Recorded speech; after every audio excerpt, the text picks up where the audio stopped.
Morning children, आज अपन new chapter start कर 15 chapter complete हो गया था। आज अपन स्टार्ट करें 13 chapter. Why do we fall ill, क्यों अपन बीमार होते हैं।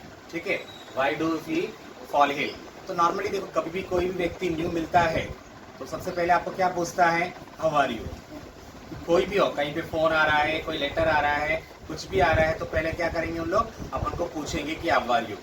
इट मीन्स क्या है, health is a very important in our life. Health बहुत इंपॉर्टेंट है, भले कितना भी दुख में हो, हेल्थ के बारे में पूछते हैं इसलिए क्योंकि हेल्थ अपने लिए इतना इंपॉर्टेंट है।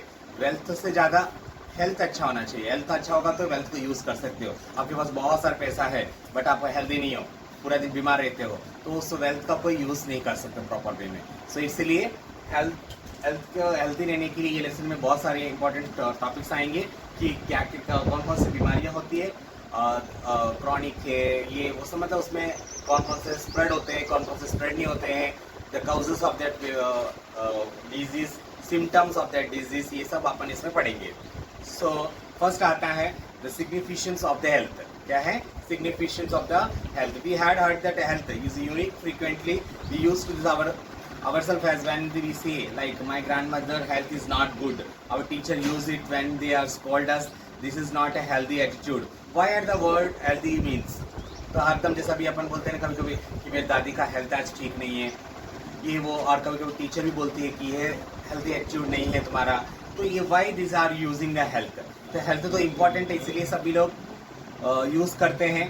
If you we think that about, we realise that always implements the idea of being a well, मतलब हेल्थ का मतलब हरदम अपन को अच्छा रहना है, बीइंग वेल हरदम अच्छा रहना चाहिए। So that always we can think that well being is effective function. अगर अपन अच्छे से रहेंगे, हेल्दी रहेंगे, तो अपना फंक्शन अच्छे से होगा। मतलब फंक्शन मीन्स वर्क अपना हिसाब से कर सकते हैं। जैसे देखो फॉर एग्जाम्पल, मेरे को आज बहुत हेडेक आ गया, तो हेडेक आ जाएगा तो मैं काम नहीं कर पाऊंगा आज प्रॉपर वे में, जिस जो काम करूंगा उस पर कॉन्सेंट्रेशन मेरा नहीं होगा। सो दैट मीन्स तो वेल बींग, अगर मैं वेल हूँ तो मेरा काम फंक्शन क्या होगा, इजी वे में काम हो जाएगा। And for our grandmother being able to go out of the market and visit the neighbours being well. अगर ग्रैंड मदर ही सोचो, अगर वो वेल होगी मतलब ठीक हो गए, तो वो मार्केट जा सकती हैं या कोई रिलेटिव के घर पे जा सकती हैं। अगर वो हेल्थ ठीक नहीं है तो she can't go for the market also, near by places में भी वॉक नहीं कर पाएगी। तो मीन्स अपन को एक तो बीइंग वेल जरूरी है, health that is a state being enough to function physically and mentally and socially. अगर अपन हेल्दी है तो फिजिकली भी और मेंटली भी और सोशली भी अपन अच्छे से काम कर सकते हैं, सब चीज़ों को मेंटेन कर सकते हैं। So person committed issue of the both matter for the healthy. If the mean state of physical, mental and social wellbeing, it's can not be set something of each can use and achieve entirely it's our own. That health is also be dependent on the surrounding the environmental. हाँ, तो ये भी देखो, अपने surrounding environmental भी health के ऊपर ही depend होता है। अगर आपका सोसाइटी एक जगह है, वहाँ हर चारों तरफ कचरा ही है, धूल उड़ता है, फैक्ट्री का इंडस्ट्री का वेस्ट आ रहा है, बाजू में गार्बेज रख दिया है, कीचड़ पूरा उसमें खरा पड़ा है, बाजू में गटर लाइन लीक है, उसमें पानी भरा हुआ है, तो ऐसे एटमोसफियर में आप रहोगे तो क्या होगा, नॉर्मली आप बीमार हो जाओगे भाई। उसके अंदर मच्छर, पानी के अंदर मच्छर आ जाएंगे, मच्छर आपको काटेंगे, कोई आपको डेंगू हो सकता है या मलेरिया हो सकता है, ऐसे फीवर्स आ सकते हैं। एज वेल एज की जो हाउस फ्लाई बोलते हैं, कचरा के गार्बेज के ऊपर बैठेगा, फिर आपके घर में आपके बर्तन वर्तन पे या आपके खाने में बैठ जाएगा, तो उससे भी आपका डिसेंट्री ये सब प्रॉब्लम्स आने का संभावना हो सकता है। तो इट मीन्स अपन किस सराउंडिंग में रहते हैं, किस एनवायरमेंटल रहते हैं, that is also impact on our health factors. ठीक है, okay. So we are depend on their surrounding environment, including physical environment. So the example health is a risk in a cyclone in the many ways. जैसे for example कहीं अपन ले रहे हैं, जैसे कि चारों तरफ झगड़ा कर रहे हैं, न्यूसेंस वाले जगह पे हरदम नॉइज पोल्यूशन होता है, ऐसी जगह पे रहेंगे तो अपन इरिटेशन में रहेंगे, हरदम अपन को हेडेक आ जाएगा, अनईजी फील होंगे।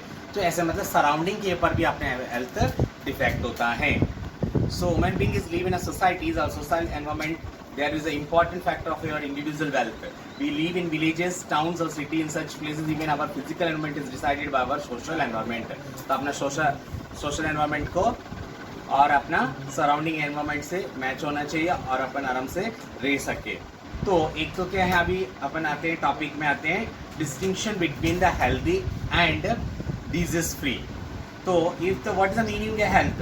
What do you think? What is the disease? The word actually self explanatory, we can think that a disease disturb easy, मतलब डिजीज का मतलब क्या, अपन को डिस्टर्ब करने वाला है।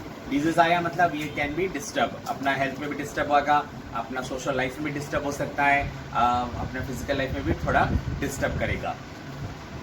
तो disease in the word that literally means to uncomfortable, तो मैंने वही बोला ना, अपने को सब चीज़ों में डिस्टर्ब करेगा। डिजीज आएगा तो अनकंफर्टेबल फील करोगे, आपका वर्क लोड नहीं ले, जैसे आपको ऑफिस जाना है बट आपको हेल्थ ठीक नहीं है तो ऑफिस नहीं जा पाओगे, अपने फैमिली के साथ अच्छे से टाइम बिता नहीं पाओगे, और आप बहुत सारे ऐसे कभी कभी हो जाता है कि अपन सोने के लिए नींद भी नहीं आता है, ना खड़ा होकर कहीं घूमने की भी अच्छा लगता है, ऐसा अनईजी फील होता है। तो डिजीज़ की वजह से ऐसा होता है, तो बॉडी विल डिफेक्ट, बॉडी में डिफिकल्टीज आ जाती है। तो इसलिए सिंपली अपन बोल सकते हैं, simply not be disease is not a same being healthy, good health is a for a danger may be in being unable to stretch his body into the difficulty but a graceful position.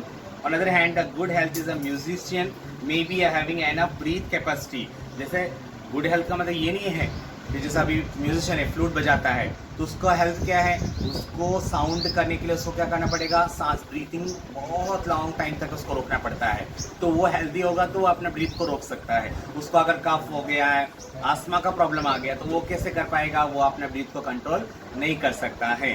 So healthy का मतलब ये खाली बीमार नहीं होने से नहीं, अपना जो वर्क करता है उसका फिजिकली वो वाला में भी होना चाहिए। तो डिजीज एंड इट्स काउजेस।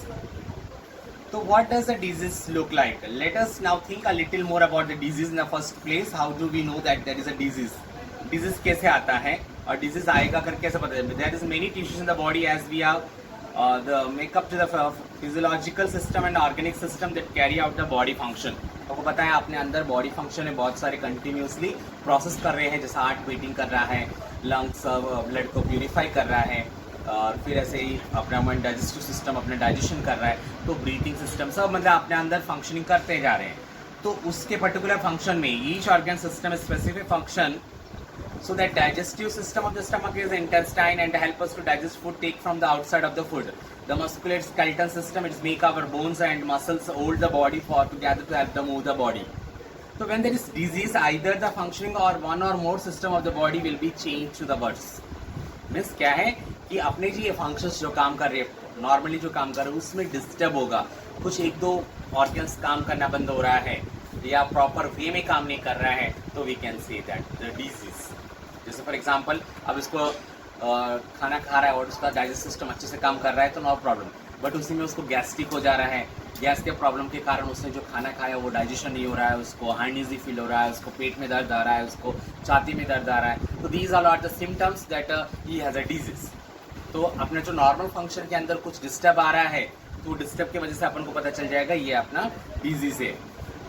ठीक है, तो जैसे रेयरली इन द कुछ रॉन्ग, ऐसे अपन बोलेंगे हेडेक हो रहा है, headache आया, that is a symptom that being a wrong. So we have a headache, we have to cough, we have a loose motion, we have an wants to push, and our symptoms is indicates that a disease. But the indication what disease? For example, headache may be and just for our exam stress. Very rarely it's maybe a mean of pancreatitis and one of the reason of the disease.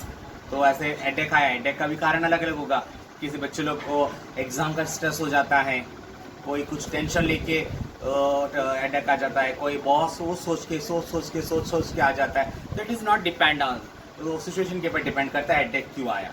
ठीक है, तो this science and what the physician will be look on the base of symptoms, the sign will be given low definition indicates that the particular disease हुआ है। तो कभी आप जाते हो हॉस्पिटल में तो आपको पूछा जाता है कि आपको चेस्ट में पेन हो रहा है, जैसे आप स्टमक पेन के लिए जाओगे तो पूछेगा चेस्ट में पेन हो रहा है क्या, स्टमक एक ही जगह रह रहा है कि थोड़ा रोटेशन हो रहा है, तो बिकॉज उसको सिम्टम्स के साथ उसको बीमारी पता चलता है। तो उसमें आते हैं आज एक्यूट, ठीक है, acute and chronic disease.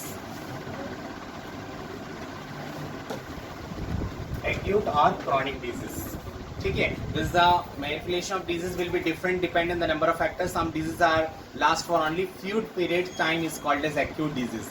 This acute disease का मतलब ये है कि थोड़े समय तक ये बीमारी आपके पास रहेगी। जैसे कॉमन कोल्ड आया तो 3 दिन या 4 दिन और 1 वीक तक, उसके बाद फिर आपको कॉमन कोल्ड ठीक हो जाएगा। और दूसरा क्रॉनिक डिजीज होता है, it is a long term disease, मतलब बहुत लॉन्ग टाइम। जैसे डायबिटीज आया, डायबिटीज आके मतलब लाइफ टाइम डायबिटीज रह गई, तो that is called as chronic disease. तो मेरा एक्यूट डिजीज मीन्स थोड़ा शॉर्ट टाइम के लिए, और क्रॉनिक डिजीज जो होता है वो लॉन्ग टाइम के लिए ये डिजीज होता है, और ये जो है अपने हेल्थ पे बहुत इफेक्ट कर देता है, ठीक है। और बस एक्टिव डिजीज क्या होगा, आ जाएगा 2-3 दिन में ठीक हो जाएगा, उसमें आपके बॉडी स्ट्रक्चर में आपको फिजिकली में कोई इफेक्ट नहीं देगा। बट क्रॉनिक डिजीज जो होती है वो बहुत ही इफेक्ट करेगा आपके हेल्थ के ऊपर, आपका फ्यूचर लाइफ के ऊपर इफेक्ट बहुत करेगा। जैसे फॉर एग्जांपल कोई लोग को डायबिटीज हो जाता है, तो डायबिटीज को लाइफ टाइम रहेगा, उसको कोई चोट लग गया तो वो उसको ड्राई अप जल्दी नहीं होगा, कोई ऑपरेशन होगा तो उसका भी जल्दी से वो स्टिचेस सूखेंगे नहीं, ये सब पॉसिबल प्रॉब्लम्स आते ही रहते हैं क्रॉनिक डिजीज में। तो बेटा अभी यहाँ तक एक्यूट एंड क्रॉनिक डिजीज तक आप एक बार अच्छे से लेसन रीड करो, फिर नेक्स्ट पीरियड में आपको नेक्स्ट आगे मैं समझाऊंगा।